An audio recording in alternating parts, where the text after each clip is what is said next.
Y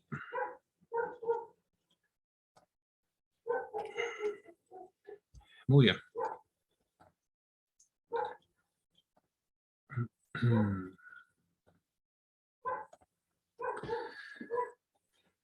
Vimos en la clase número 2, la anterior, que la sabiduría, según Daniel, proviene de Dios, todo tipo de sabiduría. Acá tiene que ver con la sabiduría de las letras, es decir, la literatura de los babilonios, toda la ciencia, todo conocimiento de los babilonios. Probablemente tenía que ver con el tema de la administración o la gestión, todas las actividades propias de la administración del Imperio Babilónico. Todos esos dones, esas habilidades, proviene de Dios en última instancia. Algunos pueden indicar que hay ciertas personas que tienen capacidades o tienen distintos tipos de inteligencia, matemática, verbal, espacial, introspectiva, entre otras. Pero esas características de la personalidad son dotadas también por Dios, de acuerdo a la vida que lo ha hecho, donde Dios lo ha puesto, para que adquiera esa característica o esa habilidad. Otros tienen habilidades para la ciencia, para la política, para liderar, para administrar, por ejemplo, pero todas las habilidades, independientemente si es creyente o no es creyente, en última instancia son habilidades naturales que Dios le otorga a aquellas personas, que no son lo mismo que los dones espirituales. Acá los dones espirituales solo lo tienen los creyentes. También tiene que ver con presidir, por ejemplo, con administrar o liderar, pero también es un don espiritual. Pueden tener talentos, habilidades o dones espirituales, creyentes o incrédulos, pero todas aquellas habilidades y todos aquellos dones provienen en última instancia de Dios. Eso es lo que estuvimos observando en la clase anterior, según lo que nos enseñaba el libro de Daniel.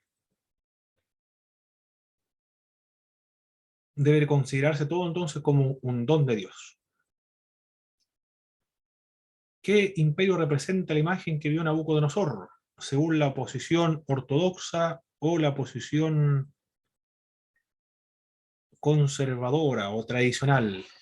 El sueño de esta estatua gigante, de este coloso, de oro, después era de plata, de bronce, finalmente de hierro mezclado con barro. ¿Cuáles son los imperios que representa esta imagen, según la posición tradicional o ortodoxa?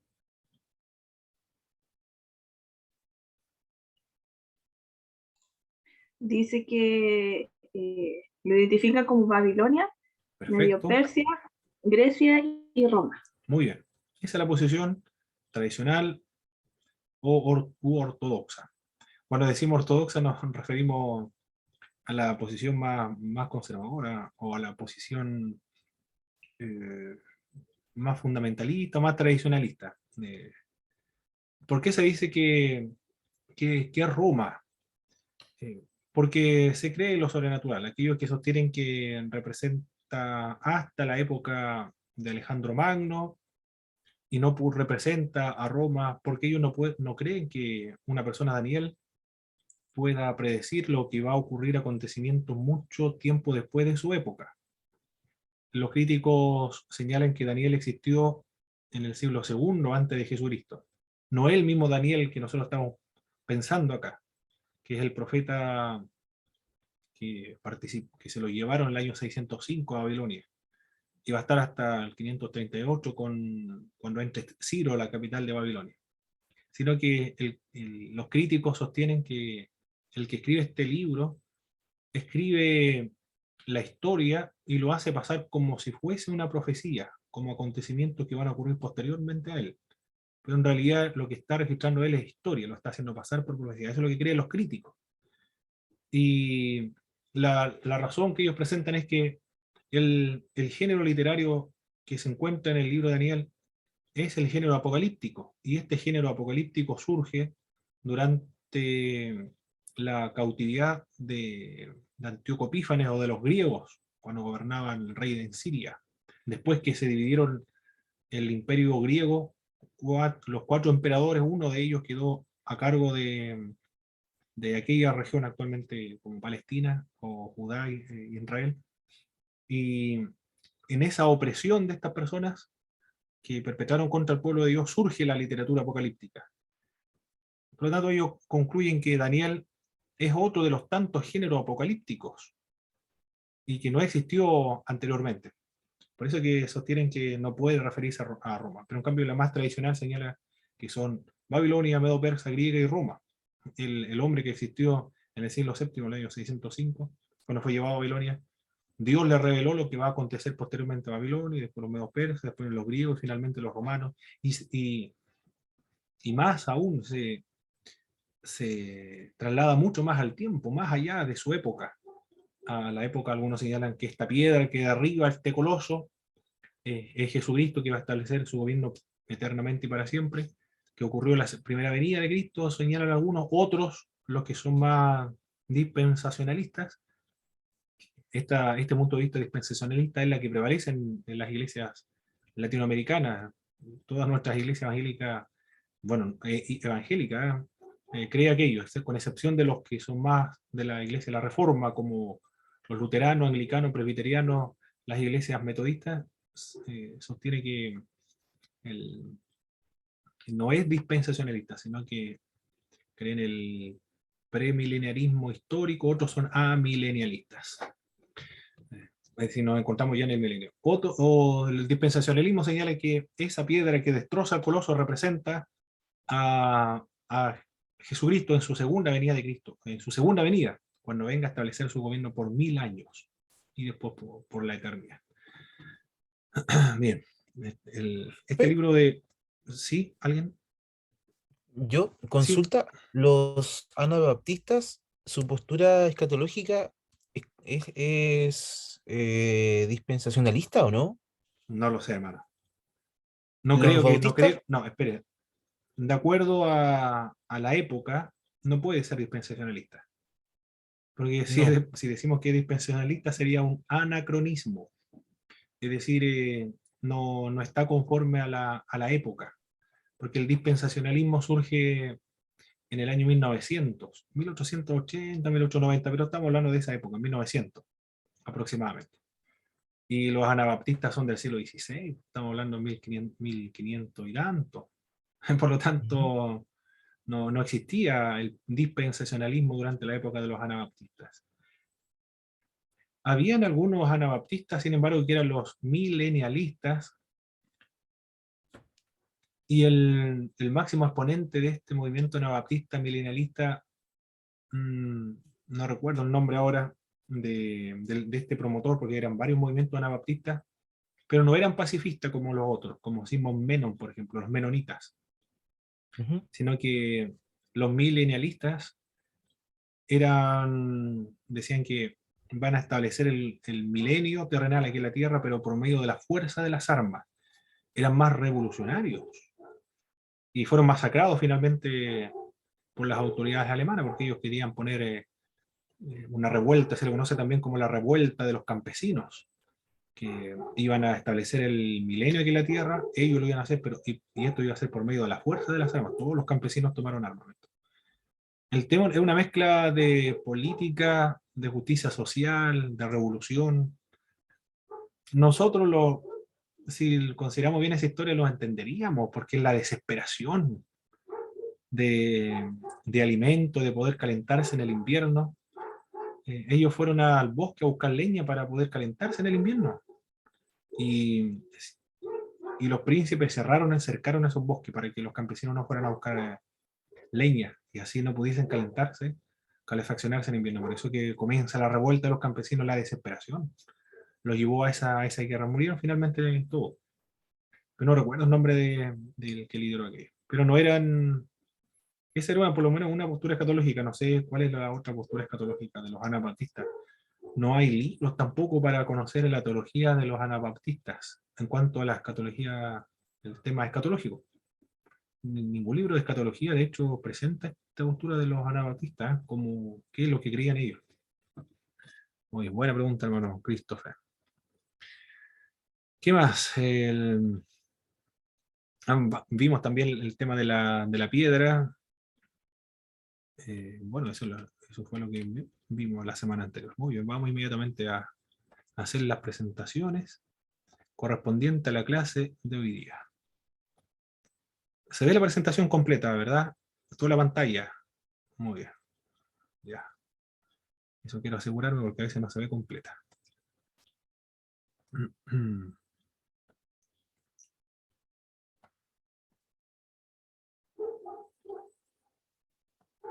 Ya. Bueno, una parte de esto también lo vimos la semana anterior de el sueño que tuvo Nabucodonosor de un árbol gigante en el capítulo 4, verso 27, que llegaba al cielo y crecía el árbol, se hacía fuerte y su copa llegaba hasta el cielo y se le alcanzaba a ver desde todos los confines de la tierra, su follaje era hermoso, su fruto abundante, y había en él alimento para todos, debajo de él se ponía la sombra las bestias del campo, y en sus ramas hacía morada las aves del cielo, y se mantenían de él toda la cara. Aquí estamos viendo que Dios se está revelando, ¿eh? Dios da a conocer su revelación, pero no a un creyente, sino a un incrédulo. El que tiene el sueño no es un creyente, este sueño es de un incrédulo, pero es un emperador, ¿eh? Y Dios le está dando a conocer su condición. ¿Cuál es su condición? Esta es la característica de su pomposidad, de su gloria. Pero sin embargo va a ser derribado, porque este árbol después va a ser derribado, se debían cortar sus ramas, quitarle el follaje, dispersar su fruto, váyanse las bestias que están debajo de él y las aves de sus ramas. Mas la cepa de sus raíces dejaréis en la tierra con atadura de hierro y de bronce entre la hierba del campo. Y ahí el verso 17 está, en el verso 4, en el verso 17, la sentencia es por decreto de los vigilantes, por dicho de los santos, la resolución, para que conozcan los vivientes que el Altísimo gobierna el reino de los hombres, y a quien él quiere lo da y constituye sobre él al más bajo de los hombres. Esto queda registrado para testimonio a todas las naciones, y para testimonio de Nabucodonosor, representante de un gran imperio de esa época que dominaba, controlaba varias naciones, que hay alguien que gobierna en el cielo, y ese que gobierna en el cielo le ha dado el poder a él para conquistar todos aquellos territorios.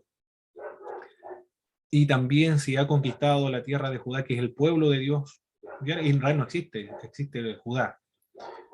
Para poder conquistar esa tierra, debió primero eh, pedir la voluntad de Dios. Dios castigó a su pueblo, debido a la idolatría, al pecado, la corrupción interna. Y ellos son instrumentos en sus manos para justiciar a su pueblo. El profeta Isaías señala que Dios lo va a purificar y lo va a rescatar por medio de juicios. Y si Dios no hubiese dejado un pequeño remanente, hubiesen quedado como Sodoma y Gomorra, si no hubiese dejado un remanente. Dios lo estaba utilizando ahora para purificar a su pueblo. Nabucodonosor piensa que son sus habilidades, su inteligencia, el poderío de su ejército, pero en realidad no se da cuenta, bueno, no tiene cómo saberlo tampoco, porque no conoce la escritura, ni tampoco ha tenido la oportunidad de escuchar a algún profeta, Isaías, por ejemplo, que lo estaba comentando, o había existido tiempo antes de él, pero ahora lo va a conocer, por medio de Daniel. Aunque no conozca nada de Dios, ahora lo va a conocer. Y lo conoció anteriormente ya, cuando fue capaz de interpretar lo que se había soñado este coloso. Pero la mente es muy frágil, y el poder es muy grande, por eso que se olvida de que hay alguien que puede revelar los misterios. Y después mandó a hacer una estatua tremenda de acuerdo a este sueño. Pero ahora, nuevamente Dios se va a revelar a él, para que aprenda quién es el que gobierna realmente, quién es el que tiene control sobre todas las cosas. Y Dios lo enloquece, porque él dice: ¿no es esta la gran Babilonia que yo edifiqué para casa real con la fuerza de mi poder y para gloria de mi majestad? Aún estaba la palabra en la boca del rey cuando vino una voz del cielo: a ti se te dice, rey Nabucodonosor, el reino ha sido quitado de ti. Una voz del cielo, lo comenta, escuchó la voz audible. Mire cómo se revela Dios a un incrédulo, no creyente, por medio de un sueño, ahora por medio de una voz interior, por medio de la experiencia trágica, porque él se va a enloquecer. El rey se recupera finalmente y bendice al Dios del cielo. Parece que Nabucodonosor tiene algunos estados de lucidez. En algunos momentos se vuelve lúcido porque alcanzó a reconocer que Dios es el que realmente el que gobierna. Por eso que después va a recuperar su sentido nuevamente, su, eh, su conciencia, y va a reconocer que hay uno que gobierna en el cielo. Fue muy degradante el castigo que Dios le dio a este hombre. Comía hierbas como los bueyes, su cuerpo se mojaba en el rocío, hasta que su pelo creció como plumas de águila y sus uñas como las aves. Pero después, en el verso 34, más al fin del tiempo, yo, Nabucodonosor, alcé mis ojos al cielo, y mi razón me fue de vuelta. Su razón fue de vuelta cuando miró al cielo, es decir, cuando miró a Dios. Claro, en esa situación trágica en la cual se encontraba, en un momento de lucidez, miró a Dios con misericordia, pidiendo misericordia. No, la Biblia no lo dice, pero, pero Dios no hay necesidad ni siquiera de decirlo, porque Dios sabe la intención del corazón, qué es lo que está pensando el ser humano, y responde a esa intención que está en el corazón. Y mi razón me fue de vuelta, por eso que Dios le devolvió la razón. Y después, cuando la razón le fue de vuelta, en el verso 34, bendijo al Dios Altísimo, nos dice la Escritura, y alabé y glorifiqué al que vive para siempre. Bendijo, alabó y glorificó. Tres cosas hizo a Jehová, cuyo dominio es sempiterno, para siempre, y su reino por todas las edades. Reconoce la eternidad, la perpetuidad del gobierno de Dios. Es increíble lo que reconoce este hombre, pero lo reconoció por medio de una experiencia trágica, degradante. Así vemos cómo Dios se revela, se da a conocer para que sea glorificado, su nombre exaltado. Algunos por medio de manera amorosa, como lo vemos con Jesucristo en el Nuevo Testamento, pero acá se está revelando a conocer de una manera trágica, como el enloquecimiento de Nabucodonosor. En otra ocasión se va a dar a conocer por medio de una enfermedad como Naamán, por ejemplo, el sirio. Pero todo tiene la finalidad de que el nombre de Dios sea glorificado. Y aquí lo va a glorificar. Un opresor, un conquistador, uno que tiene control y dominio sobre el pueblo de Dios. Y Daniel ahora, el que le interprete, revela el sueño, es un esclavo, un funcionario público que lo hicieron eunuco para que trabajara o fuera funcionario público en el imperio de Babilonia. Es un pueblo de la cautividad. Sin embargo, Dios se revela en esa situación al hombre más poderoso de la antigüedad. Todos los habitantes de la tierra son considerados como nada, y él hace según su voluntad en el ejército del cielo. Y los habitantes de la tierra, no hay quien detenga su mano y le diga, ¿qué haces? En el mismo tiempo mi razón me fue de vuelta. Mire lo que lo que menciona Nabucodonosor, se volvió una especie de un teólogo sistemático aquí con respecto a la doctrina de Dios, porque eh, dice que él habla de su soberanía, de su majestad, de su dignidad, que él gobierna todos los asuntos de la historia. Y, y después mi razón me fue de vuelta, dice, comenta Nabucodonosor, y la majestad de mi reino, mi dignidad, mi grandeza volvieron a mí. Y mis gobernadores y mis consejeros me buscaron y fue restablecido mi reino. Y mayor grandeza me fue añadida. Ahora yo, Nabucodonosor, alabo, me engrandezco y glorifico al Rey del cielo. Entonces se da cuenta que hay otro rey, y este está en el cielo, y este es soberano y es eterno. Y lo ha puesto ahí para llevar a cabo la voluntad de Dios. Porque todas sus obras son verdaderas, sus caminos justos, y él puede humillar a los que andan con soberbia. Reconoce que él es soberbio. Todo eso es lo que nos presenta este hombre. ¿Qué actitud pueden ver ustedes en la experiencia que tuvo Nabucodonosor con Dios, con Jehová, el Dios de Israel? ¿Qué actitud tiene este hombre delante de Dios?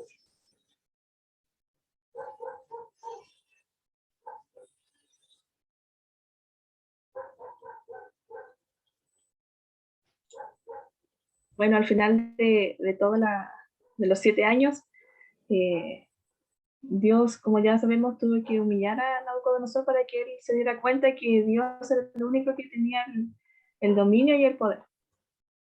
Y al final vemos que el rey terminó dándose cuenta y engrandeciendo el nombre del Señor. Muy bien. Sí, es humilde parece el hombre, ¿eh? Aprendió la humildad, reconoce que hay otro que gobierna sobre él, se humilló también y reconoció su soberbia, porque dice, y él puede humillar a los que andan con soberbia. El reconocer que es soberbio solamente una persona que humilde puede hacerlo. ¿Ah? El soberbio no va a reconocer que es soberbio, pero él lo reconoció, que él humilla a los que andan con soberbia. Una actitud de humildad al hombre, han reconocido a Dios. ¿Qué dicen ustedes, hermanos, hermanas? ¿Nabucodonosor se habrá vuelto creyente o fue superficial esta conversión? ¿Lo veremos allá arriba en el cielo? ¿O estará en el infierno ahora?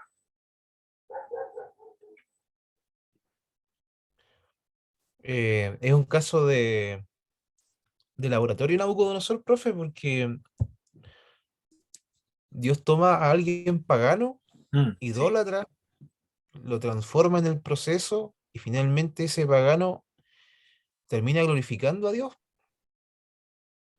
Lo que quizás el mismo pueblo no hizo, eh, realmente lo hace un pagano. Eh, Pienso que, bueno, sus días terminan bien, o sea, el hombre de que muere, muere, pero al final su reino es reintegrado, recupera la cordura nuevamente. Quizás en la soberanía y la misericordia de Dios se salva Nabucodonosor. Nada, la Biblia no lo dice, pero nada puede dejar ahí que el hombre quizás sí, ante el testimonio de Daniel también, eh, haya realmente experimentado un cambio, una conversión, haya abandonado a sus dioses paganos. muy bien, muy bien. Muchas gracias, hermano Víctor. ¿Alguien más? ¿Qué otra Bueno, opinión? cuando se lee el capítulo 5 ¿Mm? y vemos en acción a Belsasar, dice que la reina, bueno, yo creo que casi todos recordaban que Nabucodonosor siempre le había dado como honra y había tenido respeto hacia Daniel y lo había nombrado por jefe. Entonces quiere decir que, por lo menos lo que puedo entender, es que en ese tiempo Nabucodonosor siguió respetando a Dios porque tenían alta estima también a Daniel. Ah, muy bien, sí. ¿Eh? Se la recuerda después, ¿eh? Que actuó diferente, no como Nabucodonosor, tu padre, quien se humilló delante de Dios y Dios lo restableció. Ah, muy bien. No hay forma de saberlo realmente. ¿Eh? No, no se puede saber. Esto es imposible saberlo. Hay algunos que dicen que sí, otros que dicen que no, pero no, no hay forma de saberlo. Si lo veremos ahí arriba en el cielo. ¿No? Bien, continuemos entonces. Igual no se dice nada del Nuevo Testamento. Creo que no, No, tampoco, yo recuerdo. No, solo de exactamente. Daniel. Mm. No era importante. París, claro que sí, porque la Biblia es un libro didáctico, teológico. No es histórico, genealógico, científico, sino que didáctico, religioso. Cuenta la historia de la salvación. La finalidad es que las personas conozcan a Dios y sean salvos. Y aprendan a caminar conforme a su voluntad. ¿Eh? Por eso se escribió la Biblia. Tenemos la otra escena, ¿eh? El otro lado de la moneda. Hay un hombre que se humilló, se arrepintió, sin embargo ahora vamos a mostrar otro que es orgulloso, arrogante, soberbio, no tiene ningún cuidado de las cosas sagradas de Dios. Oh, Dios mío. Él se, podemos verlo en los mundanos que no tienen ningún respeto por las cosas sagradas. Y hablan de Jesús, de Dios, como si se tratase, no sé, de alguien profano, ¿no? Ningún respeto por las cosas espirituales, cosas de Dios. Así era este hombre Belsasar, que fue capaz de tomar las cosas sagradas del templo de Jerusalén, que está en el lugar santo, sagrado, ¿ah?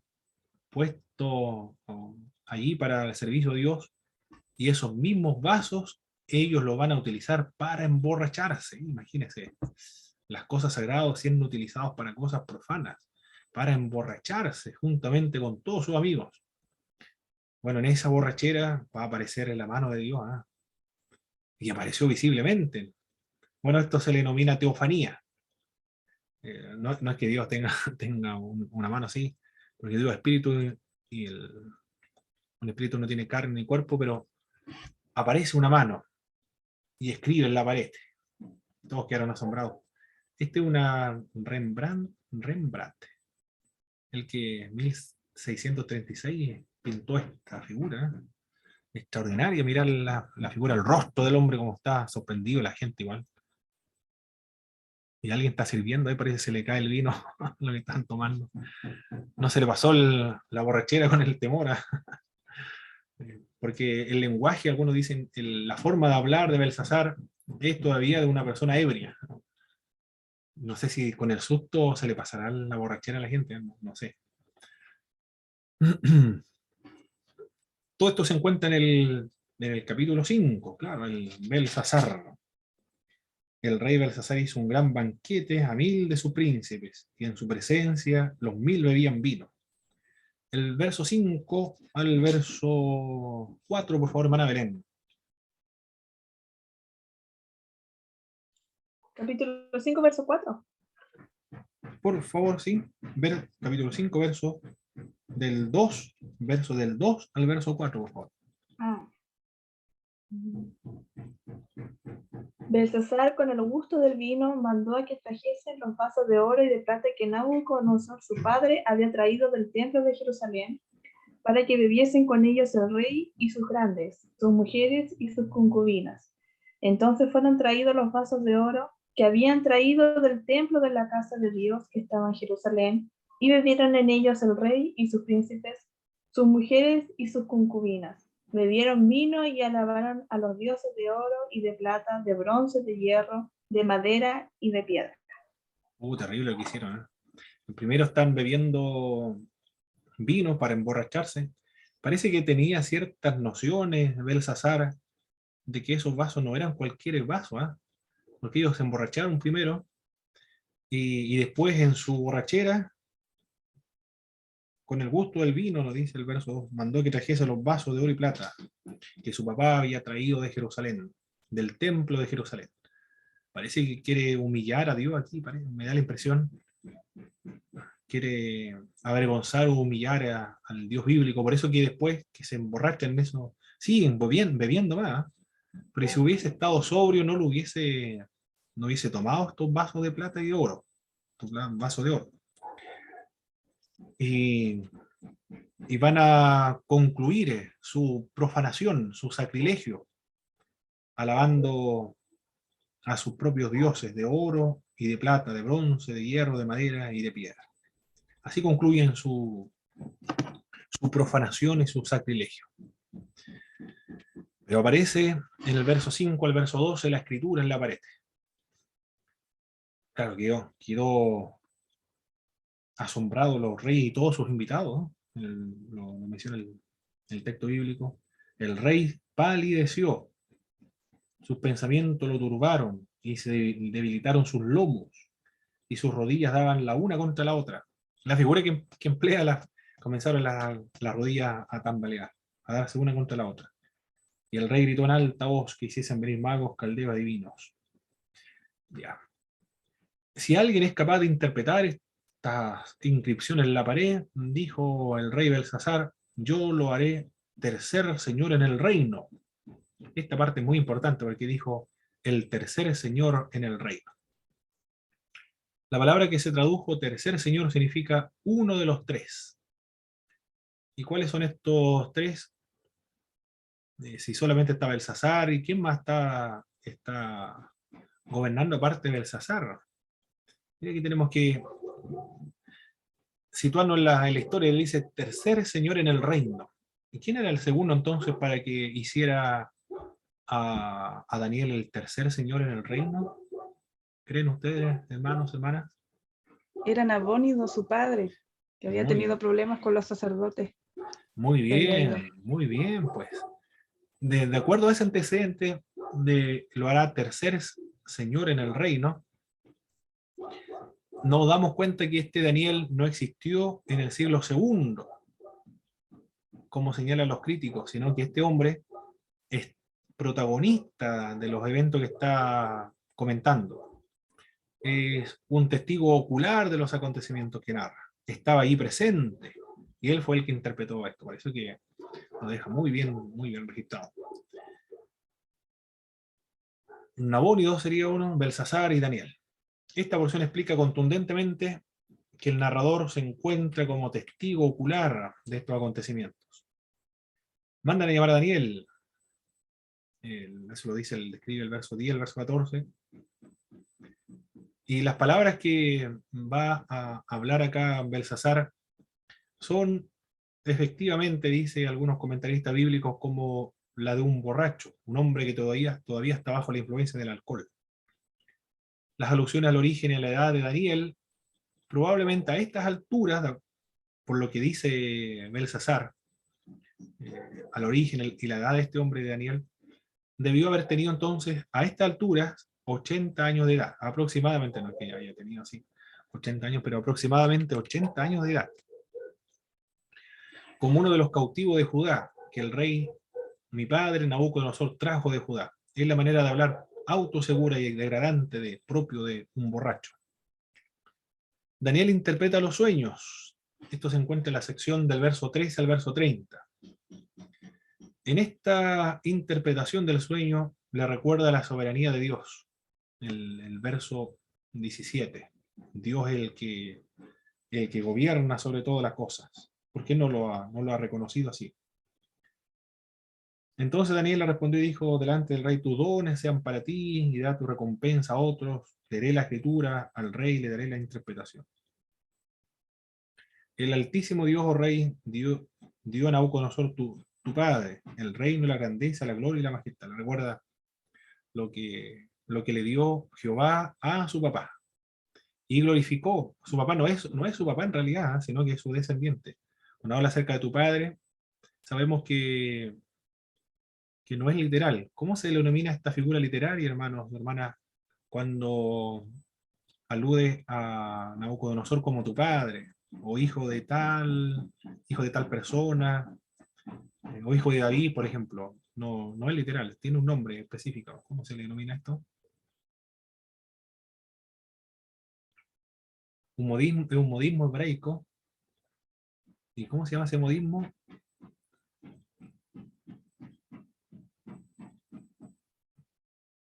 Hermano Christopher, no sé si tiene el micrófono apagado. Me acuerdo que empezaba con P, profe. Creo que... El modismo de filiación. Es el modismo de filiación. No se debe interpretar literalmente, sino como parece que era el abuelo, o alguien más atrás de él, pero no el papá, literalmente. Él lo recuerda, es una forma de referirse a su antepasado. El concepto de las recompensas materiales en la Biblia. Le dijo: te haré tercer señor en el reino. Pero le dijo: tus dones sean para ti y recompensas para otros. Yo voy a interpretar esto. El Altísimo, el que le dio el poder, la autoridad, el reino a Nabucodonosor.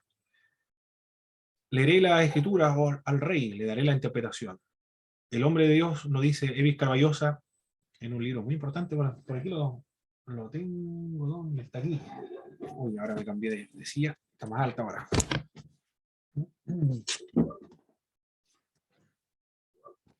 Este es el libro de Daniel de Evis Carballosa. Es una posición del dispensacionalismo. Este es muy bueno este autor. Bueno, hay varios autores también, pero ese es uno de las posiciones evangélicas latinoamericanas. Él dice que el hombre de Dios, dice Carballosa, jamás debe actuar como un mercenario o un asalariado. Esa fue la actitud de Daniel. Su largo ministerio de casi 70 años se había caracterizado por la fidelidad, por la devoción y la dedicación a Dios, así como por el desinterés hacia las cosas materiales. Daniel leería la escritura al rey, pero no a cambio de una recompensa material. Y Daniel, después de leer, mientras lee esta escritura, reprocha la actitud del rey, el verso 22 y el verso 24. Y tú, su hijo Belsasar, no has humillado tu corazón, sabiendo todo esto, a diferencia de su padre, Nabucodonosor, sino que contra el Señor del cielo te has ensoberbecido, e hiciste traer delante de ti los vasos de su casa, y tú y tus grandes, tus mujeres y tus concubinas bebisteis vino en ellos.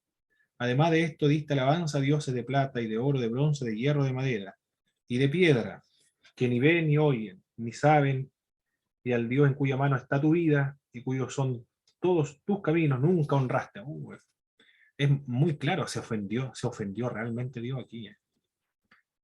Porque es una forma de humillar a Dios, porque tomó las cosas sagradas para emborracharse y después glorificar a los dioses que no existen. De una forma soberbia de dirigirse a Dios. Por eso que fue castigado este hombre. Y no se ha humillado porque va a morir esa misma noche, nos dice el texto bíblico. Profe, ¿Sí? cuando Daniel, bueno, el Señor de parte de Daniel le dice textualmente que cuya mano está tu vida. ¿Se está refiriendo básicamente al escenario de juicio? ¿O se puede interpretar también de que toda criatura es traída al mundo por la voluntad de Dios,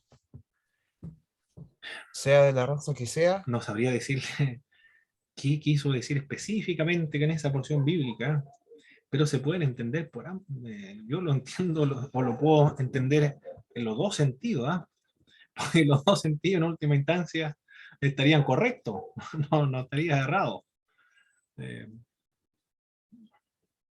y cuyos son, como le dice el texto, cuya mano está tu vida. No sé si se refiere en el sentido general de que todos los seres humanos, como a él, eh, está su vida, o le está sentenciando prontamente. Si leemos en el contexto probablemente se refiere a lo que usted menciona, del juicio, porque Mm. ahí estaríamos aplicando la hermenéutica de interpretarse los pasajes bíblicos de acuerdo al contexto. Más adelante va a morir, por lo tanto yo creo que se refiere a eso, entonces sí, si respetamos el contexto inmediato, porque inmediatamente después en los versos siguientes dice que esa misma noche Belsasar fue muerto por los caldeos. Entonces de su presencia fue enviada la mano que trazó esta escritura. A ver, ¿dónde estamos aquí?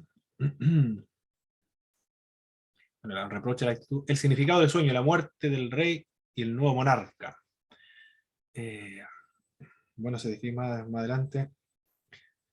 La escritura es la siguiente: Mene, contó Dios tu reino y le ha puesto fin. Qué sentencia más terrible esto, ¿eh? Dios ha contado tu reino. Todos los reinos están contados, ¿eh? Y todos los reinos también Dios le ha puesto fin. Tequel es la otra palabra que aparece en la pared. Pesado ha sido en la balanza y fuiste hallado falto. Qué sentencia más terrible esta, ¿eh? Fuiste hallado falto. Has sido pesado en balanza.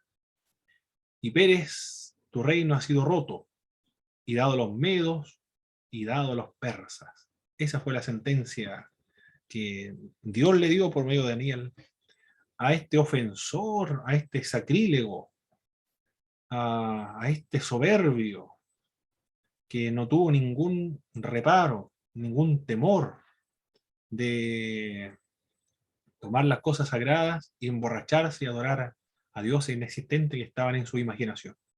O estaban en su cultura, por más que en su imaginación, estaban en su cultura. La cultura lo inventó finalmente y él lo adoptó, pero no reconoció como Nabucodonosor había adorado al Dios del cielo. Entonces mandó Belsasar a vestir a Daniel de púrpura y poner en su cuello un collar de oro y proclamar que él era el tercer señor del reino. Parece que Belsasar no entendió muy bien la profecía o el significado de la visión esta, o la escritura en la pared, porque pensó que va a seguir gobernando permanentemente. La misma noche fue muerto Belsasar, rey de los caldeos. Por lo tanto, ya a Daniel ahora ya no tiene ningún significado el ser el tercer señor del reino, porque ya esa misma noche muere. Y Darío el Media tomó el reino siendo de 62 años.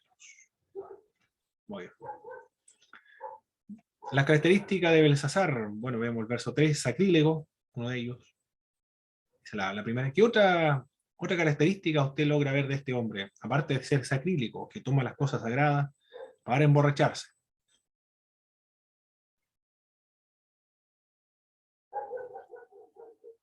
Era idólatra. Muy bien, porque adora a los dioses de oro, de plata, de bronce, de hierro, de madera y de piedra. Es decir, de todos los minerales existentes se confecciona un dios. Perfecto.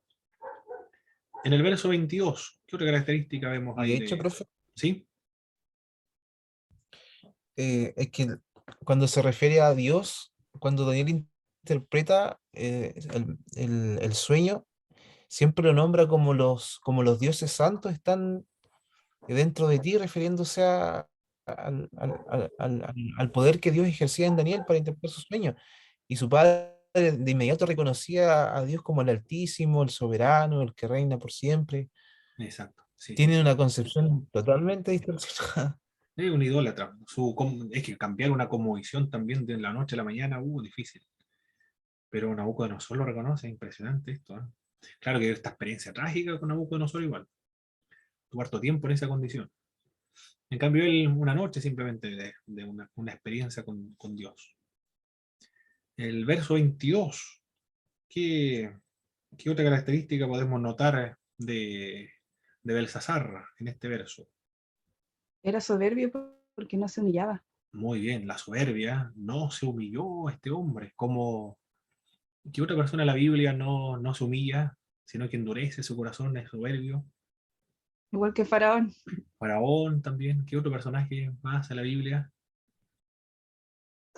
que no reconoce su pecado, no se humilla? Uy, Saúl también, perfecto. Varios personajes de la Biblia que terminan mal y todos son soberbios, tienen la misma característica. Por eso la soberbia es terrible, ¿eh?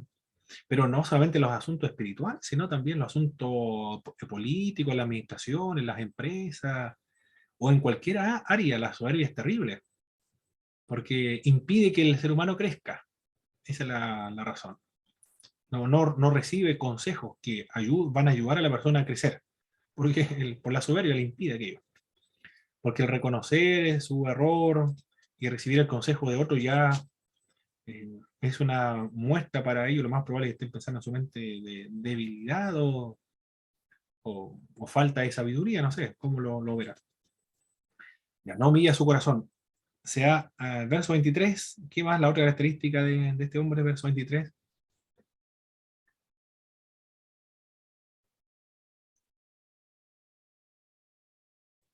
era soberbio.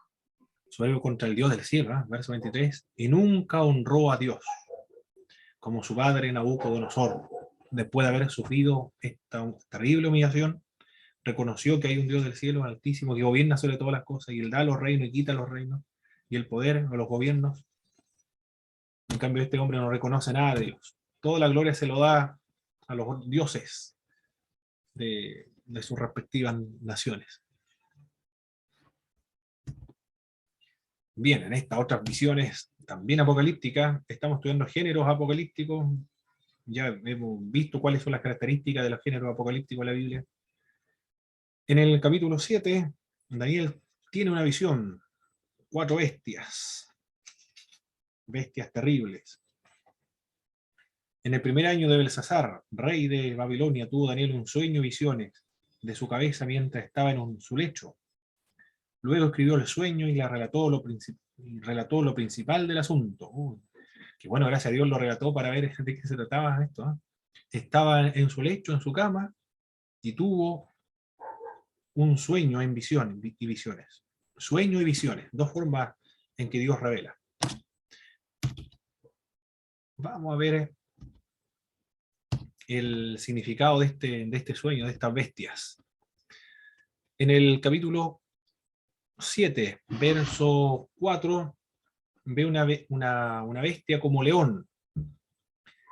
En otras partes, a Nabucodonosor se le compara como un león y también se le compara con un águila. Por eso que algunos señalan que esta primera bestia como león probablemente se alude al imperio babilónico.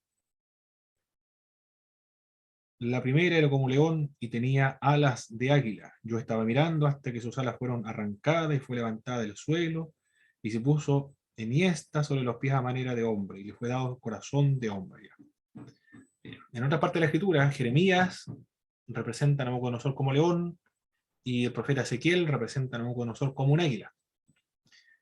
La segunda bestia era como un oso. En el capítulo 7 también, verso 5. Hermana Danay, por favor, verso 5.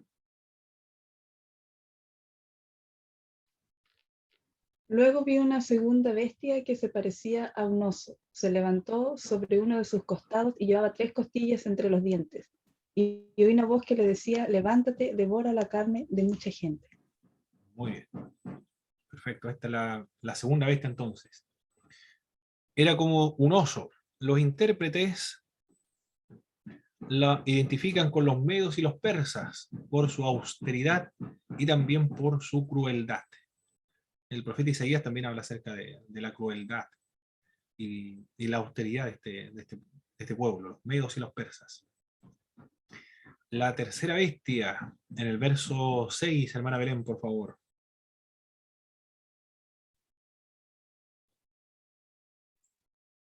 Después de esto miré y aquí otra semejante a un leopardo con 4 alas de ave en sus espaldas.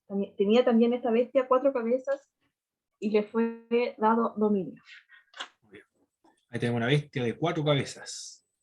Esta bestia de 4 cabezas era como un leopardo, es identificado con Alejandro Magno.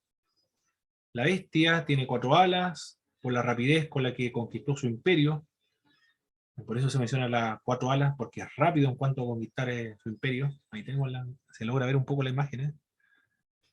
Parecía un leopardo con 4 cabezas, alas por la velocidad de sus conquistas. Y las 4 cabezas representan la división del reino una vez que murió el emperador. Es decir, cuando murió Alejandro Magno, no tenía 32 años. En Babilonia, claro, en Babilonia muere este hombre, 32 años, jovencito todavía para seguir conquistando o consolidando su imperio, ¿eh? Pero murió a esa edad. Bueno, el Dios en realidad ya lo estaba mencionando con anticipación, ¿sabe? Y él lo ha puesto para conquistar todos aquellos reinos. Esa es la tercera bestia. La cuarta bestia, hermano Christopher, verso 7, el verso 8, por favor.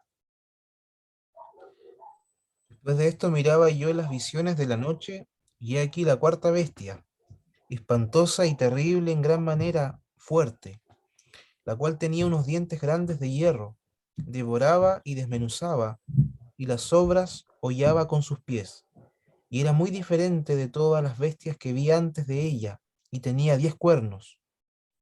Mientras yo contemplaba los cuernos, he aquí que otro cuerno pequeño salía entre ellos, y delante de él fueron arrancados 3 cuernos de los primeros, y he aquí que este cuerno tenía ojos como de hombre, y una boca que hablaba grandes cosas. Muy bien, muchas gracias. Hay una cuarta bestia, espantosa y terrible. Probablemente se refiere o alude al imperio de Roma, que seguirá al imperio griego y que cesaría, pero después de un espacio de tiempo considerable reviviría. Esta es la posición de William MacDonald, dice esto, reviviría en la posición dispensacionalista, va a revivir el imperio romano revivido. Algunos señalan que literalmente será revivido, otros que vendrá un imperio al final de los tiempos, previo a la venida de Jesucristo, de donde cuando se manifiesta el anticristo, y tendrá las mismas características del imperio romano, o las leyes del imperio, o las mismas leyes del imperio romano estarán vigentes en ese imperio que vendrá en el futuro. Esa es la otra interpretación y es lo que menciona un comentarista, William MacDonald. Será entonces cuando tenga 10 cuernos, en esa época, cuando sea revivido. No sé, tampoco menciona si se va a llamar romano u otro nombre. Esto es 10 reyes y un cuerno pequeño, el dirigente futuro del imperio romano revivido, es decir, el anticristo. Esa es la interpretación que da William MacDonald. Existen 3 interpretaciones distintas sobre la visión de estas 4 bestias. Esto depende también de la escuela de interpretación, ¿eh? O cuáles son las posturas escatológicas. Aquí cuando se estudia Daniel y se estudia Apocalipsis, las escuelas escatológicas cobran relevancia porque se interpretan conforme a estas escuelas. Ya está condicionada el intérprete de acuerdo a este prejuicio, no sé si denominarlo prejuicio, pero o este marco de que alguien tiene de referencia para la interpretación de estos pasajes bíblicos, que tienen que ver con escatología, con doctrina de los últimos tiempos. Algunos señalan que se refiere a Babilonia, a Media, a Persia y a Grecia. Ahí estarían los cuatro. Es decir, aparta a Media, a Persia. Lo hace en dos distintos, no como uno solo. Otros interpretan Babilonia, el imperio medo-persa, Grecia y Roma. Otros indican que es Babilonia, Medo-Persia, Grecia y la cuarta bestia, el imperio romano histórico. En cuanto a los 10 cuernos, representan 10 reinos que han de existir durante la segunda fase de la historia de la cuarta bestia. No era necesario que estos reinos surgieran inmediatamente después de la caída de Roma, sino que ellos pudieran trazar su origen en el imperio romano. Según el simbolismo, no es posible deducir si este cuerno pequeño representa a un hombre. Ahora está hablando acerca de un hombre. ¿A quién representa este cuerno pequeño? William MacDonald dice representa el anticristo que se va a manifestar en los últimos tiempos, que surgirá de este imperio romano revivido. Algunos otros dicen que no se sabe. ¿Quién puede hacer referencia si a un hombre literal?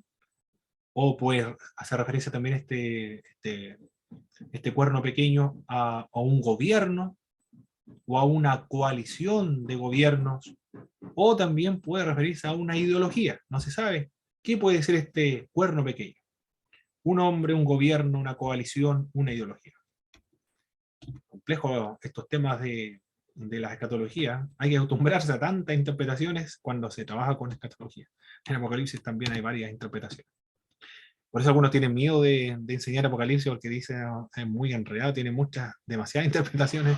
En un momento escuché, no lo leí, no que lo haya escuchado, dice, de tanta literatura que existe del libro de Apocalipsis, tantos especialistas y eruditos publicando comentarios de Apocalipsis para dar a entender el significado del libro de Apocalipsis, que después de algún tiempo más, de tantos libros, ya nadie va a entender realmente cuál es el verdadero significado de Apocalipsis, que hay muchas interpretaciones de ese libro. En el mismo capítulo 7, el verso del 9 al 13, aparece el anciano de días. El anciano de días aparece aquí. Este anciano de días puede ser el mismo el Padre Eterno de Isaías, Jesucristo. Cuando habla Isaías, apunta a Jesucristo, Padre Eterno, Príncipe de Paz. Se sentó. Indica que esta actitud de estar sentado indica que se dispone para dar un fallo, un veredicto.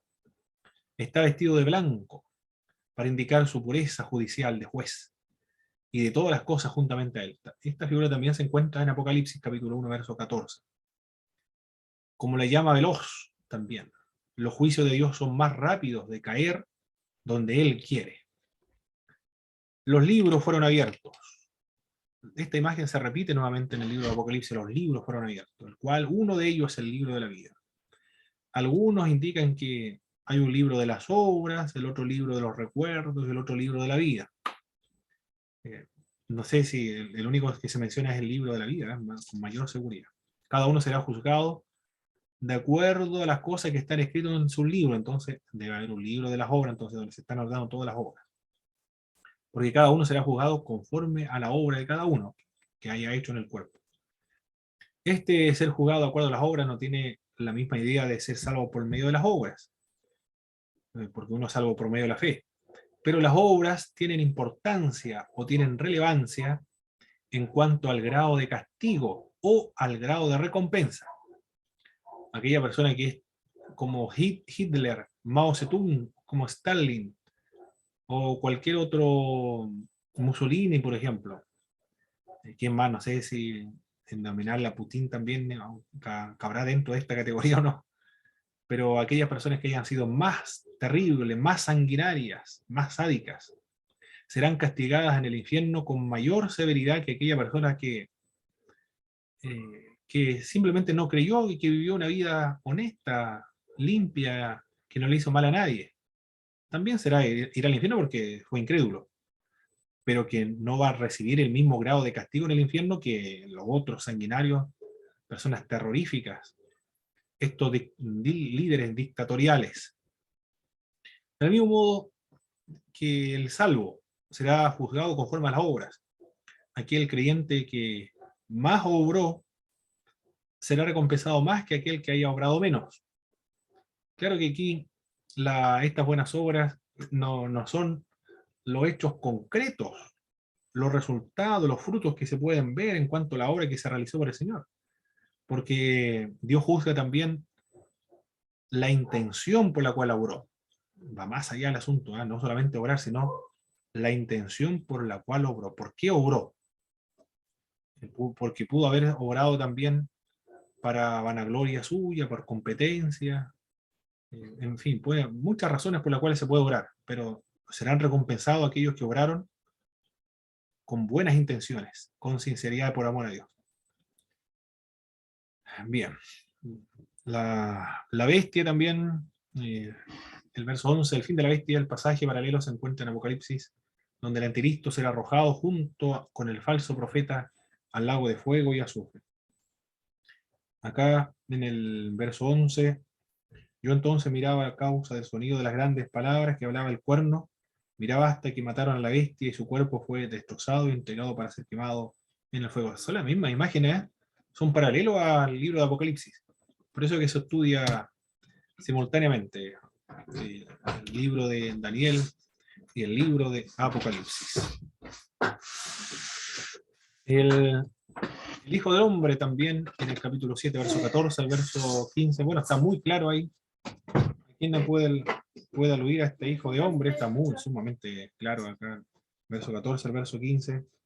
Y le fue dado dominio, gloria y reino para que todos los pueblos, naciones y lenguas le sirvieran. Su dominio es dominio eterno, que nunca pasará, y su reino, uno que no será destruido. Miraba yo la visión de la noche, y aquí con las nubes del cielo venía uno como un hijo de hombre, que vino hasta el anciano de día y le hicieron acercarse delante de él. Esta imagen de viniendo las nubes del cielo es mismo de Apocalipsis. El libro de Apocalipsis señala, es aquí que viene con las nubes, todo ojo le verá, y lo que le traspasaron y todos los linajes de la tierra harán lamentación por causa de él. Es lo mismo que señala el libro de Daniel. Jesucristo entonces está sumamente claro la interpretación de ese pasaje.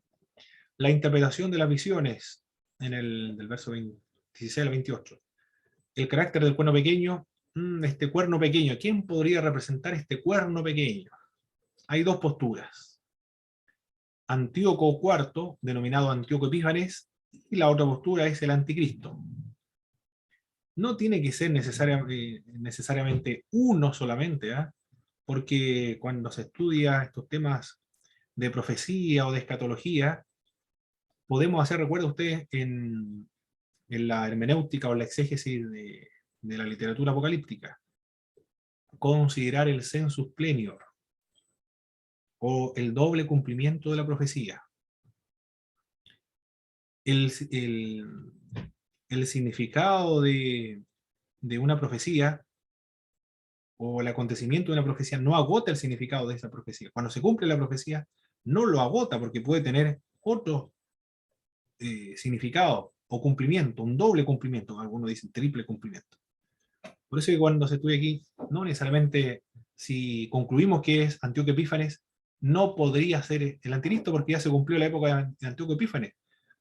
También puede ser que Antíoco Epífanes se cumplió la profecía de Daniel en esa época, y también ese mismo Antíoco Epífanes podría representar a la figura del hombre que vendrá en los tiempos finales, del denominado anticristo, como lo describe Juan, el apóstol Pablo también se va a manifestar en Cristo, cuyas características serán similares entonces a Antíoco Epífanes. ¿Por qué no podría tener una doble referencia esta profecía?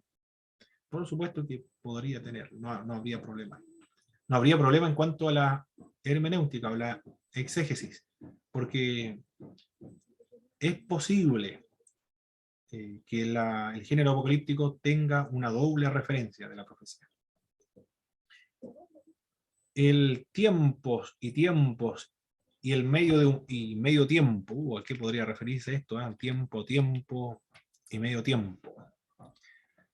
El verso 25, tiempo y el medio de un tiempo, un medio tiempo. Me acuerdo cuando estudiaba esta parte de tiempo y medio tiempo, cuando estudiaba con un compañero de curso, un amigo de la iglesia adventista. Y siempre me acuerdo cuando nos íbamos caminando a la casa, me hablaba de esta parte de tiempo y medio tiempo. Tiempo de un año, tiempo otro año, y medio tiempo se refería a 3 años y medio, y decía, la gran tribulación durará 3 años y medio. Bueno, esa interpretación no es solamente adventista, sino también de varios otras posiciones escatológicas. 2 años y medio, y 2 años y medio año, 3 años y medio, señalan otros. O sea, 1260 días, también lo menciona Apocalipsis, 1260 días. 42 meses, también lo menciona el libro de Apocalipsis. Sin embargo, otros comentaristas sostienen que estas palabras, tiempo y medio tiempo, no se refiere a 3 años y medio, sino más bien esta palabra o estas frases hablan de la intensidad de la persecución del cuerpo pequeño y no alude a un tiempo en específico, limitado, sino a la intensidad de la persecución. Tiempo, 2 tiempos y tiempo y medio, sino a la intensidad de la persecución del anticristo del cuerpo pequeño de Antíoco Epífanes de la antigüedad. La expresión misma cronológicamente es indefinida. El significado es claro. El poder del cuerpo pequeño ha de aparecer durante un tiempo. Luego, durante 2 tiempos, así se expresa simbólicamente la duplicación de la intensidad del poder del cuerno pequeño. Dice el comentario bíblico, un nuevo comentario bíblico. Hermano, Sí, hermana Belén. cuando estaba haciendo la teoría igual me surgió la duda porque en la NBI, por ejemplo, dice que son 3 años y medio. Sí. Y en la Reina Valera da el tiempo y el medio de un tiempo. Ah, perfecto, perfecto. Entonces, se estaría interpretando como la otra, la NBI, ¿o no? Como 3 ¿Cómo años y sería? medio, correcto, como 3 años y medio, sí. Ah, muy bien, la nueva versión internacional entonces se inclinó en la traducción por los 3 años y medio, ¿ah? Sí, así es. La nueva versión internacional. Sí, lo traduce como 3 años y medio. Ah, ya, ahí estamos viendo. Muy bien, ahí vemos entonces que no hay una traducción solamente ahí, ¿ah? Sino que supera la traducción eh, para, eh, para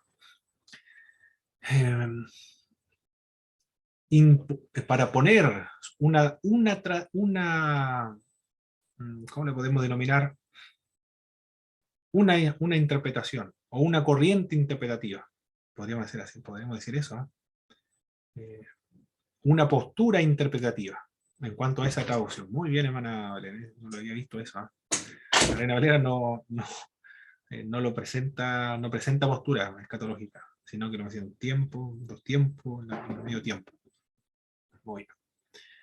Entonces, en esa traducción está puesta una postura escatológica, pero pero hay más, no es solamente esa posición. Pero también puede ser 3 años y medio. Esto de tiempo, 2 tiempos y medio tiempo, puede ser 3 años y medio o la intensidad de la persecución. Esas son las 2 interpretaciones posibles de esta expresión de los tiempos. Esa imagen de Antíoco Epífanes. Antíoco Epífanes era uno de los continuadores de los generales del imperio griego dividido después de la muerte de Alejandro Magno, que tomó control de Siria. Griego, la cultura es griega. Y allí abarcaba también Jerusalén. Y Antíoco Epífanes quiso profanar el templo de Jerusalén. Era una persona muy arrogante, fue acusado de blasfemia, iba a perseguir al pueblo de Dios, iba a cambiar los tiempos, también lo dice la Sagrada Escritura. Se llamó a sí mismo Dios manifestado, y, y se consideró él incluso superior a sus propios dioses, es decir, él era más importante, más poderoso que los propios dioses de su reino, y se hizo llamar Dios manifestado. Esa es la característica de este hombre. Algunos señalan, una vez me acuerdo que un hermano me dijo, parece que el anticristo, refiriéndose a Antíoco Epífanes, parece que el anticristo va a ser un homosexual, porque dice que no considerará el amor de las mujeres. Hay una parte de Daniel que se refiere a Antíoco Epífanes en ese sentido. Pero analizando otras versiones de la Sagrada Escritura, dice que no le importará los dioses, o no tendrá ningún temor o reverencia a los dioses de las mujeres que él tiene. Tenemos una moneda de este hombre que se creía Dios y la manifestación de Dios. Ahora, durante el reinado de Belsasar, también Daniel tuvo más visiones. Aquí no estamos siguiendo el orden en que se encuentra en Daniel, sino el orden de los reinos en que ocurrieron estos oráculos. Esto ocurrió durante la época de Belsasar. Vemos la visión del carnero y el macho cabrío. La visión: un carnero con 2 cuernos, un macho cabrío con un cuerno notable delante de sus ojos. Hay una pelea entre el carnero y el macho cabrío. Se presenta el resultado también de esta pelea. Las estrellas, después de esta pelea, las estrellas del cielo y parte del ejército del cielo de las estrellas echó por tierra y las pisoteó también. Las estrellas son el pueblo de Dios, por eso que Antíoco Epífanes parece que fue el que destruyó o pisoteó el pueblo de Dios. Según el capítulo 12, verso 3, la interpretación o también se interpreta como un ensañamiento contra el mismo Dios, porque eso es precisamente lo que hizo Antíoco Epífanes. Los 2300 tardes y mañanas del verso 14, todo puede ser todo el periodo de las abominaciones de Antíoco Epífanes, quien profanó el templo de Jerusalén. En el lugar santísimo puso una estatua del dios Zeus, y en ese lugar, en el templo de Jerusalén, sacrificó un cerdo. Por eso que se produjo después la revuelta, la rebelión de los macabeos, para levantarse contra este hombre. Terrible. Se extendería desde alrededor del año 171 hasta el año 165, y luego el santuario sería restaurado nuevamente. El carnero son los medos y los persas, lo describe el verso 20, es muy claro esta porción de la profecía, porque ella misma se encarga de dar el significado de estas visiones. El macho cabrío es Grecia, el cuerno que fue quebrado y surgieron otros cuatro son las divisiones del imperio de Alejandro Magno cuando él muera. Uno de los 4 que se levanta indica Antíoco Epífanes, en el verso 23. Surgió en el año 175, tomó el título de Teos Antíoco Epífanes, o manifestación de Dios. Ahí tenemos la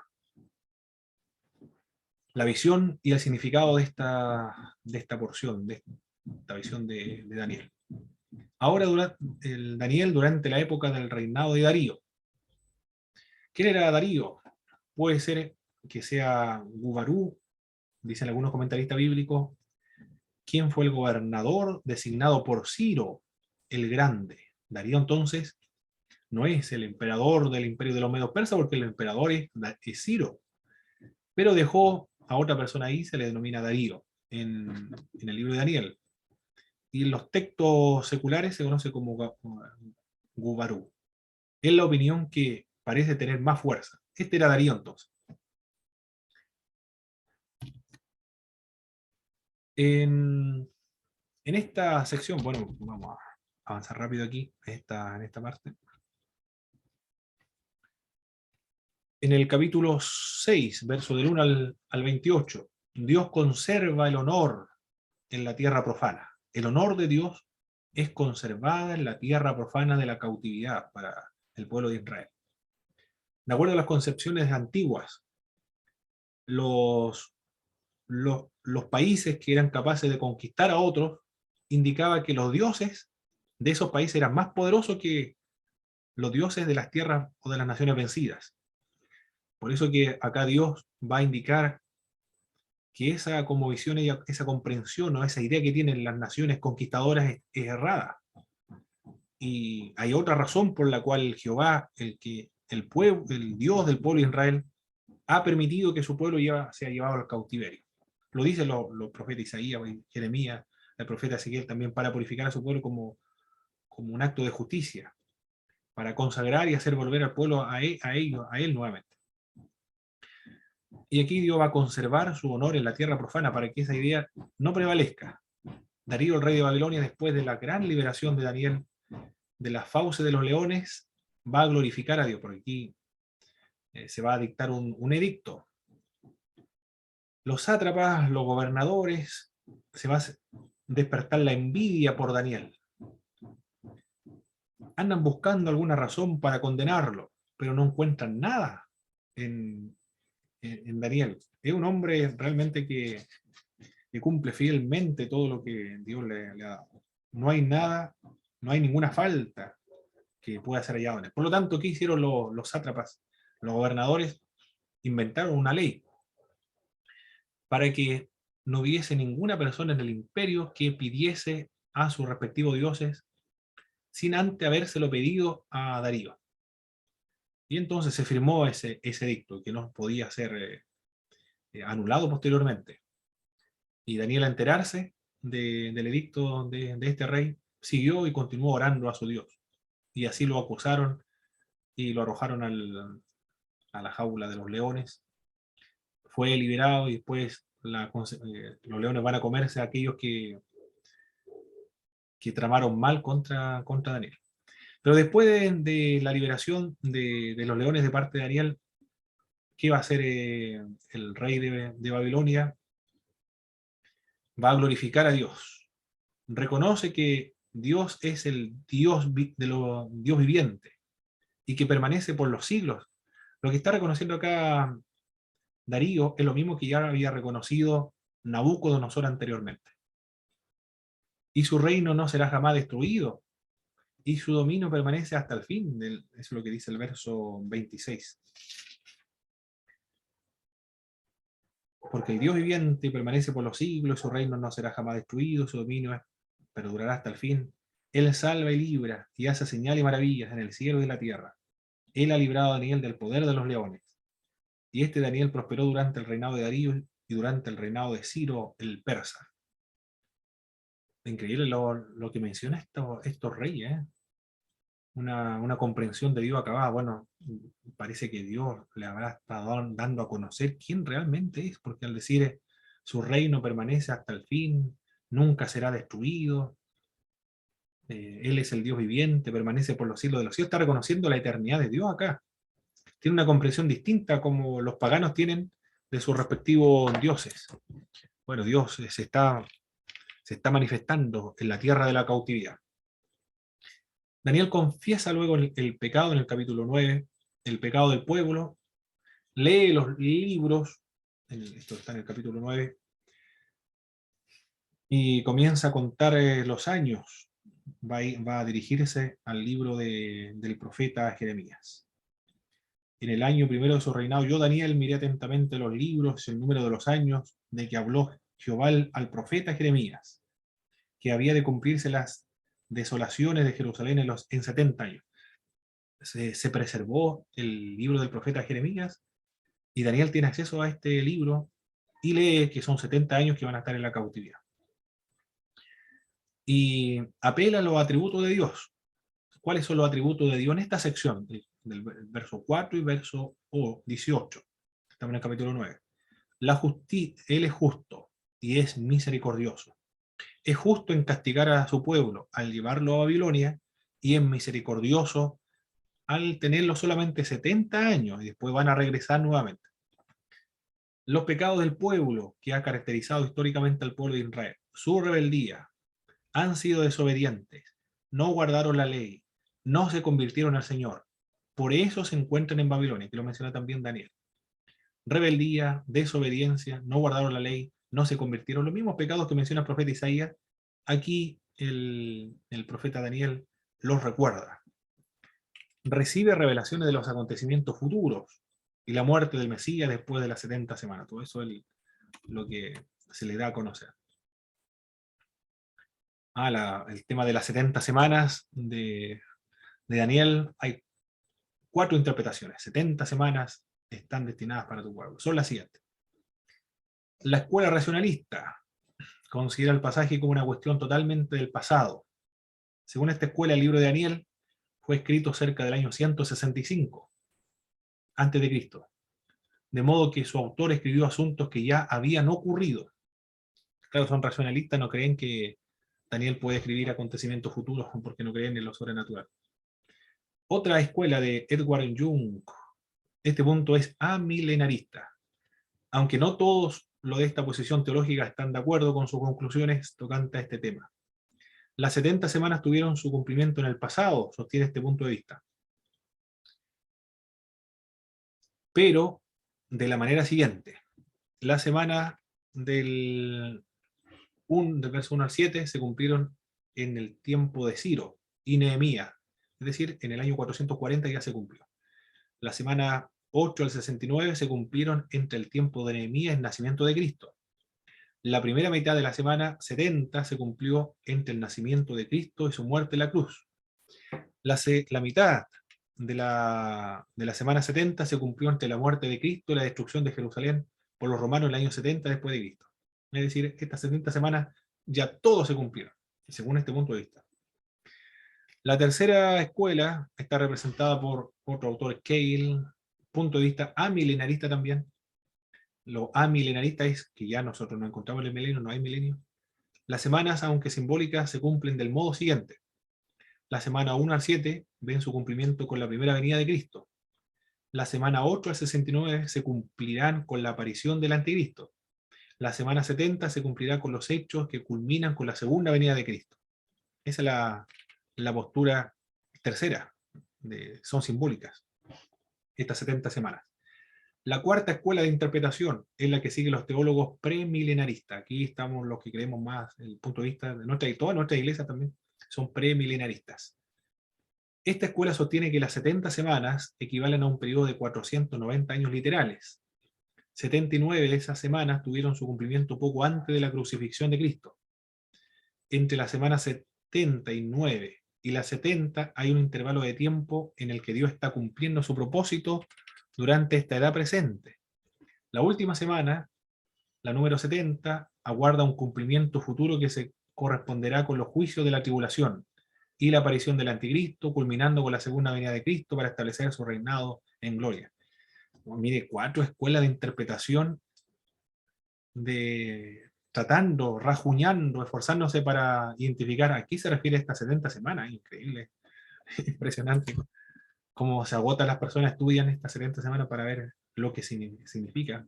4 interpretaciones racionalistas, se cumplieron en el pasado, son simbólicas, y la otra es la premilenarista.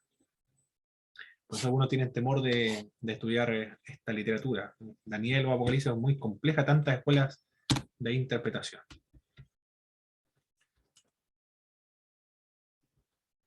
Ya. Durante el reinado de Ciro ahora, Daniel tuvo una visión en el gran río Hiddekel. Hay un varón vestido de lino fino, capítulo 10, verso 11, verso 1 al 11, capítulo 11, verso 1. Los reyes del sur y el norte, se identifican acá estos reyes. Habrán 3 reyes.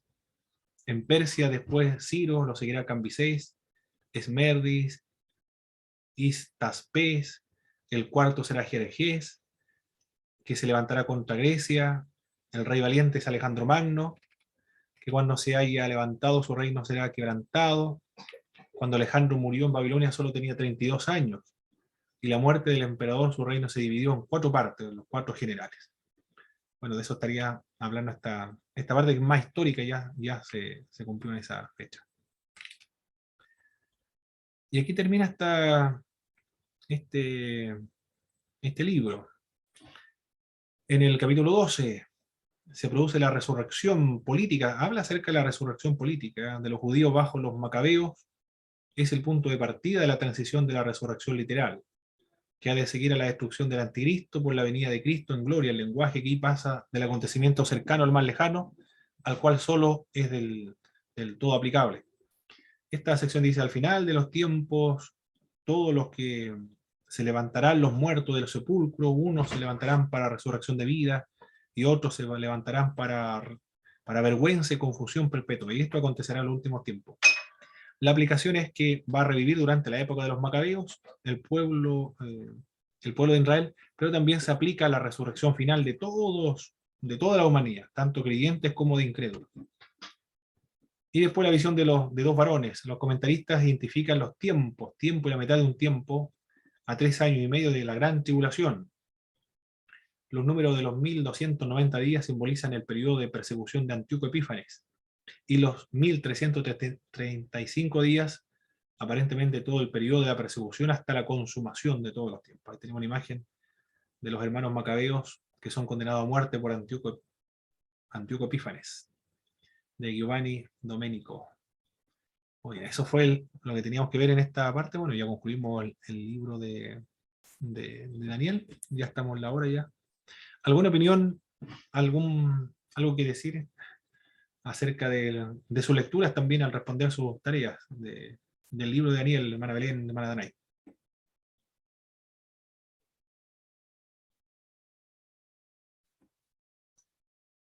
Antes de estar finalizando. Bueno, en las tareas me gustó que habían notas, y ahí como cuando uno se concentraba en la tarea y de repente leía la nota, era como que uno podía comprender mejor y se entusiasmaba más. Por lo menos a mí me pasó eso con las notas. Me gustaron que como que igual,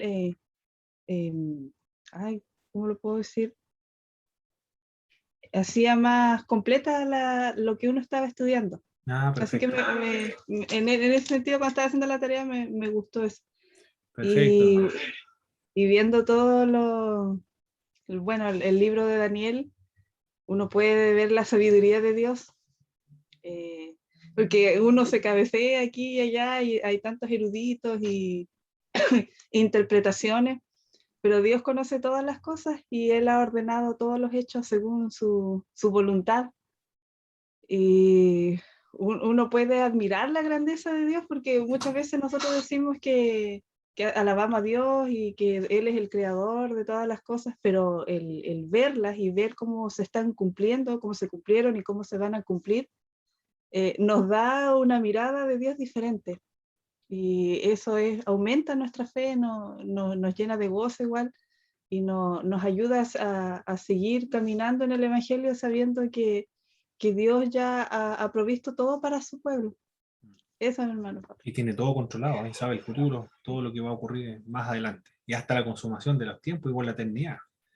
Nos da seguridad realmente y confianza en Dios al estudiar estos libros escatológicos y apocalípticos. Muy bien, vamos a finalizar, volvemos a las 9 entonces, hermanas. Bendiciones, que tomen un cafecito, descansen un momento. Bendiciones.